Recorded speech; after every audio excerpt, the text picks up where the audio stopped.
J'aime bien ce thème de médecine de futur, parce qu'en fait, j'ai proposé la création d'un secrétariat d'État à la médecine du futur.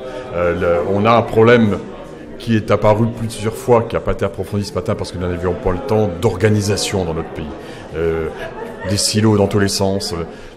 Je me serais plus à citer et à demander à nos interlocuteurs le nombre de structures de recherche, le nombre d'établissements de recherche publique en France qui font par exemple de la recherche en virologie.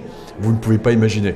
Et chacun dans son coin. Et j'en avais conclu d'ailleurs que personne dans ce pays savait réellement, et pourtant en pleine pandémie c'était un peu gênant, qui faisait quoi en virologie, qu'était la cartographie précisée des équipes en virologie et leur thématique. On a mis très longtemps à détecter la seule équipe du CNRS, d'ailleurs, au fin fond de Marseille, qui travaillait sur les coronavirus. Bon.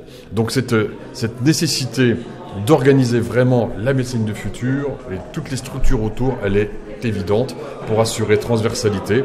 Par contre, dans cette organisation, plus que jamais, et vraiment là aussi on a du retard, il faut qu'à tout moment, soit présent autour de la table l'ensemble des interlocuteurs sur cette médecine de futur. Ce sont d'abord les patients et les associations de patients.